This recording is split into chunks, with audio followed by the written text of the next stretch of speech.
Let's see here. Anti-Elon rally. Uh-oh. People mad about President Elon Musk? Is that it? You look at my gray hair, you think I probably don't listen to rap music, and you're right. But I heard about the slogan in a podcast, and I thought that is the right idea. Elon Musk, he not like us. And that's a Kendrick Lamar reference. I wouldn't know. I know it's a rap music reference. How do the rappers say it? They not like us. They not like us. The billionaire shouldn't be able to tell all the rest of us what to do. Stop the billionaire coup.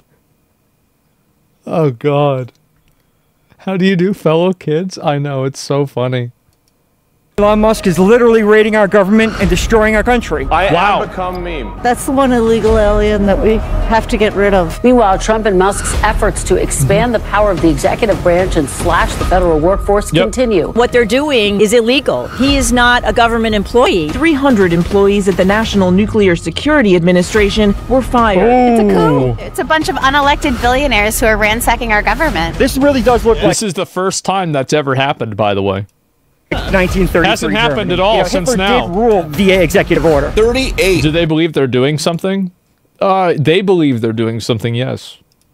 Executive orders. Just executive order after executive order. And it's unreal. It's fascism at its heart. I have Hitler. What's wrong with that? What's wrong with Hitler? Yeah, Trump for emperor. We want to downsize government but make it better. Stop billionaires. He's firing a lot of federal workers. Many of these folks have civil service protection, so these things are against the law. He's in the... Yeah, that's exactly why he wants them to give the list, and that's why he put them on leave, because he needs to have them not following orders or not doing a directive in order to have cause to fire them. See, that guy actually is right, but that's the real reason why he's asking them to fill out the list, is so they have precedent to get rid of them. Arrest today, I hear. He's getting all of our information. They're slashing jobs. They're slashing the Department of Education. They're slashing... infectious disease experts, baby formula inspectors, livestock disease testers, People in the FBI, park rangers, bank regulators, CDC. We love drug the addiction FBI and now. cancer scientists. Basically slashing every resources that we have. It's kind of like we're gutting the country from the inside out. Yes. And why? Because they want to give themselves a big tax break or they destroy the middle class. They're just trying to destroy our government, to wipe out the power of the people, and to put oligarchs in charge. Damn. You can't roll over anymore. People are rolling over, and it's like, no. America is resisting fascism like the... What is this other one? Don't be a good German? Fascism like the entire world is. Because the system sucks. It's done by design, and what we need is a revolution. We really do. Good morning, ladies and gentlemen. Some of these people are really wilding out, huh? They're really going crazy, huh? We are here live in New York City at Union Square for the anti-Elon Musk, anti-billionaire, Nazi. stop the coup, fuck the kings protest. We're going to talk to some people about how they feel about everything going on right now. In this country, I have friends, I have family who are transgender.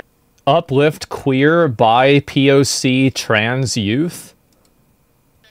You can't roll back history. My friend Yvonne Ritter, who just died last year, who was one of the key people at Stonewall. For context, the Stonewall riots were a series of events that occurred after New York City police attempted to illegally raid and shut down a prominent queer bar in the 60s. It was 6 days of mayhem and is generally considered to be the launch point for the modern gay rights movement. The other day, we all woke up to see that the T was removed from the website honoring the Stonewall riots. References to transgender... Yeah, a lot of people don't agree with transgenderism. Welcome to reality. And this is absolutely outrageous. It's like undoing history. It's reversing history. You can't do that. So they might have removed the T, but they can't undo the history. That's why we're here. That's why it's important to have this flag. I'm an immigrant from Ireland. I came here because I was gay. It was a criminal offense in Ireland at the time, and I came here precisely. Well, does he think that we want to make it illegal to be gay? Like, I don't want to make it illegal to be gay. I don't want to put you in jail. Who the f wants to put you in jail? Because there was room here. If you were queer, if you were gay. Yeah. Now this policy is reversing that. President Trump keeps his promise. Wait, no, it's not. Wait, so we're gonna make it illegal to be gay now? Holy shit! I thought that wasn't gonna happen until next year. We're ahead of schedule. Get wokeness out of the United States Armed Forces as he signs multiple executive orders to reshape the military. And late today at the White House, President Trump signing an executive order banning transgender women from competing in women's sports. The administration has issued orders for hospitals, for instance, to stop providing health care for young people, for children, for adults who are transgender. President Trump recently signed an executive order halting federal support for gender-affirming. Yeah, by the way, the amount of people that are against, quote, gender-affirming care for minors is like 80%. This isn't even like a 50-50 thing. It's like an 80% thing. And by the way, this is in America. Imagine what it's like in other parts of the world. Can you imagine being in the middle of treatment and all of a sudden a directive comes from Washington to stop that treatment? My husband is a pediatric hematologist, oncologist. I've been inspired by him as I watched him care for children with sickle cell and with cancer. And I understand how important trials are and research. So the cuts, the directives from I don't think that being trans is like having cancer. Have literally cut and threatened the life, therefore, of many children across America and young people. The Trump administration has told federal health agencies to pause external communications. So it's very practical. It's not just rhetoric. It literally impacts real lives, families who love their children, who care for their families. He's acting like a king or wannabe dictator, and I think it's pathetic. This country is moving very rapidly under Trump into an authoritarian form of society. I don't think that there can be any messaging that will be effective on the American public that we are moving towards an authoritarian society after COVID. After the way the Biden administration handled COVID and the lockdowns, there's nothing like, unless it's like Trump really does something crazy, that will be persuasive enough for people to think that, oh, now the government is being authoritarian. It's just not going to happen. I'm sorry. Overnight, President Trump firing the nation's top military leadership in an unprecedented purge. The Republican Congress is not checking him on this. They're too timid to do so, and that's why it's not that they're timid. They agree with him. And also, like, I think a lot of the population agrees with him, too. Here. That's why I won the popular vote. I hope we can get back to the democracy we've had for 250 years. What are some of the executive orders that you found most egregious in this first month of the new term? Oh, end of birthright citizenship, without a doubt. President Trump's executive order to end birthright citizenship has kicked off an unprecedented legal battle over immigration policy. I'm also worried about there's a bill been introduced in the House to I wonder how these people reconcile the being for birthright citizenship, because it very clearly was not intended for illegal immigrants to come over and have kids and then have the kids be stuck here. Like, it very clearly was not the intention. A national ban on abortion. Yeah. I think the executive orders firing inspector generals, I would say, because they are the watchdogs of our society. Within days of taking office, President Trump fired more than 17 inspectors general across the federal government. That's a lot. Eliminating any DEI in government programs, which Thank God. has frightened other agencies and people to stop teaching history and stop teaching about our true history. And that's right, gentlemen. If you don't teach about DEI, you can't teach about history. If you don't hire people from DEI, see, like, if you don't have DEI, slavery didn't happen. I know, it sounds crazy. You know, I stand by DEI. I'm not going to give up on these terms. Language is structural. It's not just a matter of, exchanging DEI with excellence. I think you have to stick and fight for these terms that we've so hard fought to have inserted in our institutions. I'm active in the cultural world, and, I don't let go of it so quickly. Why do you think they're attacking it so much? Because they are... and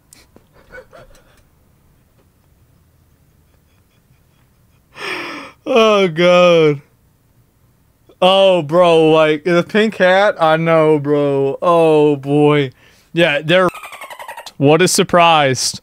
Any challenge to the economic system in this country with people who are not white, and it's actually the opposite. Without immigrants or people who represent diversity in very different aspects, we would be in a much, much, much worse condition. I don't even think that makes sense.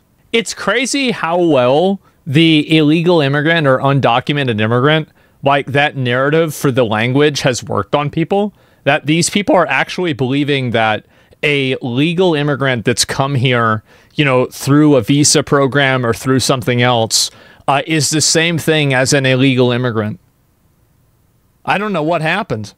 Why do you think there is so much focus on DEI right now? Because I always think scapegoating people is easy, and I think that there is a...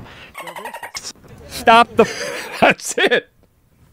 Why are they doing it? Because they're racist. It's that simple. Wow. USAID to countries that are desperately in need of food.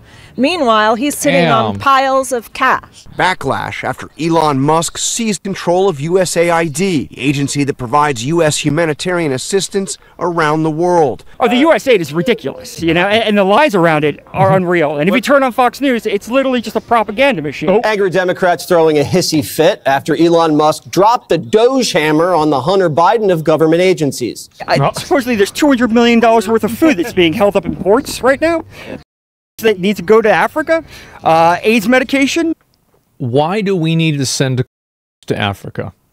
Because I, as an American taxpayer, I have to pay a lot of money in taxes. I don't want my money to go towards for people that are in Africa. That's not where I want my money to go. Now, that's just me. But that's how I feel. I don't think that we should do that. All the money to fight diseases in other countries. That's going to come back. Thank God. We're spending billions of dollars fighting diseases in countries that were like, we got people that have diseases here, but we're buying helicopters. This is crazy. What a waste of fucking money. Back to bite us when those diseases land here on our shores. But hell, I don't want Ebola to come here and mutate. I don't want AIDS to mutate because, I should note that following Trump and Musk's defunding of USAID, they've since decided to reinstate funding for Ebola and HIV research. We have, for example, turned on funding for Ebola prevention and for HIV prevention. Yes, correct. Still, many of Elon's critics view his gutting of USAID as a strange, unnecessary thing, given its relative small percentage in the overall government spending budget. I think that that's a good point, and I want him to do it to the military too. So this is my viewpoint, right? I am very much, I think that 90%, it seems like, of the USAID stuff is a waste of money and get rid of doing it, right? I think it's total bullshit. I don't believe in this whole soft power thing. I think you can get a lot more soft power through not just sending a bunch of these people money. Also, I talked to people from these other countries that we're sending money to. They didn't even know that we were sending them money. I think it's just being embezzled and siphoned off by bureaucrats. That's why these people that have like $100,000 a year, jobs are millionaires. So I'm against that. I'm very much against that. But I'm also against the military, because I think the military is doing the same thing. And how many of you guys feel the same way? Like, I don't think that you have to choose either or. Like, I would say both. Like, let's trim the fat out of the whole thing. Agree that I'm a veteran. Well, yeah, of course. I think veterans, the thing is that I think veterans probably support that the most. Because the more money and the more, like, private interests that are involved in the military, that compromises the military's integrity, in my opinion, because that is more fuel for the military-industrial complex, because a second and third order effect of that is lobbying interests that promote people that could be more of a warmonger. So I'm very much against that as well. And I think a lot of veterans would be as well, of course. Defense is a tremendous one. Social Security, Medicare. Agreed. But foreign aid is a tiny, tiny fraction of American spending. True. USAID's $43 billion budget is a tiny fraction of what the government spends, about 1%. It's about $100 per taxpayer in America, although, if you have to figure out how much of that is really well-off people versus poor people, it's not on average. So it's a tiny, tiny amount of money that pays off tremendously for the benefit for Americans. Like, people look at us as positively around the world.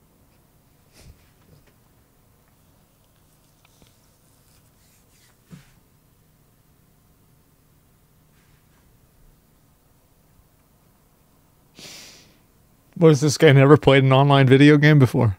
Obviously, everybody at the rally was militantly anti-Elon, but a few of his supporters showed up to speak their minds. Uh-oh. I'm a Democrat for 45 years, no longer.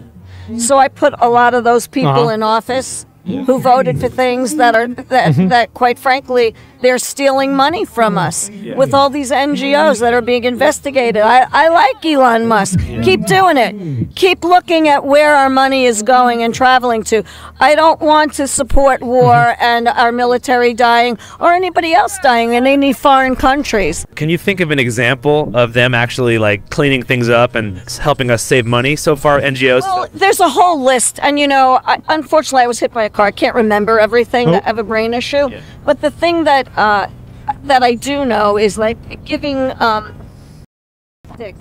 like Guatemala, or you know, raising money for some Sesame Street DEI or LBGT thing going on. Bro, that's the one everybody remembers, man. The Iranian DEI Sesame Street. I can't believe that shit happened. In another country. Drag shows in Ecuador, atheism in Nepal, trans comic books in Peru. All these NGOs that are in other countries getting money from you and you and you and you, all of our taxes. Where is this money going? I like the Doge. I want to know where my money's going. Yeah. I want to know why I can't afford to buy a steak, which is $22. I want to know why I can't afford to buy eggs. Well, I would think it has something to do with the weapons manufacturers that are being subsidized by... True! He's right! He's absolutely right.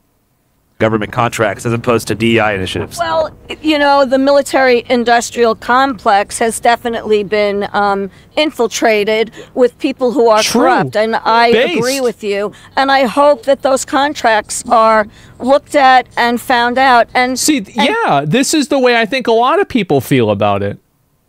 This doesn't have to be one or the other. It's both, bro. Like, yes. And I hope people are held accountable and go to jail.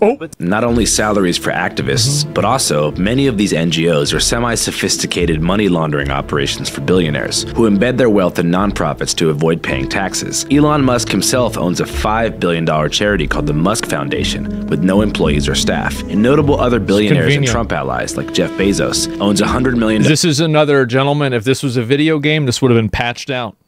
This is a exploit, and everybody knows it. And the only reason why it's happening is because the people that are taking advantage of it are the people that are running the government. That's the reason. Everybody knows it. Nonprofit with the stated goal of combating homelessness, or rather funding partner organizations who take that money and then in the city of Seattle of all places, where nothing has significantly changed. But that doesn't seem to really concern wealthy NGO and nonprofit investors like Musk and Bezos. After all, it's not just for PR and tax purposes. As scholar Ruth Wilson Gilmore puts it, the nonprofit industrial complex is also dependent on surveillance and control. The rich have a vested interest in maintaining the status quo, particularly when it comes to wealth distribution and control of media and information streams. So control of any nonprofits in the social justice or so-called revolutionary realm. Yeah, it's to launder their image and make them seem like good people, so everybody doesn't realize that these fuckers are making way too much money and they should be taxed higher. That's the reason why. And like, I am an advocate for higher taxes. I think that we stop a little bit too low. Allows them to do a few things, but most importantly, it allows them to create a quasi-welfare style financial dependency amongst the leaders of these causes and threaten to pull funding if they don't fall in line with the imposed narrative and agenda of government agencies and private corporations. They can also collect intel to either share with law enforcement or use to entrap, cancel, and dismantle anyone getting Whatever happened to him? And dismantle anyone getting too spicy. Now, obviously not all NGOs are CIA psyops to dismantle revolutionary causes and launder taxable income for oligarchs. But to act like the NGO issue that Elon Musk is citing as just a conservative talking point that he's pulling out of his ass is insane. Whether or not he's actually going to do anything about it is a different conversation. But it's still a problem, and one that I hope gets solved. Do you think there is such a... Thank you, Andrew. You're completely right. It's a massive issue, and I wish people would take a more nonpartisan perspective of it. concept as like the Completely fucking nonprofit right. industrial complex? Like, do you think there is a degree of embezzlement when it comes to some of these organizations? No. Nonprofits have stepped in to do the work that the government does not. Yeah. And so they're doing really important work, like providing free legal services to undocumented immigrants, providing health care where our system doesn't provide it. So I think they're doing really critical life-saving work. And without nonprofits holding up a system that is, you know, not serving everyone, people won't get care, they won't get legal representation, they won't get the services they need. I hate that argument too. That we need to rely on subsidies and handouts from billionaires because the government is too inefficient and bad in order to properly get the money from those people in the first place. Yeah, I mean, there it is. That's awesome, man. And anyway, you know, I mean, like, I think this is a great video.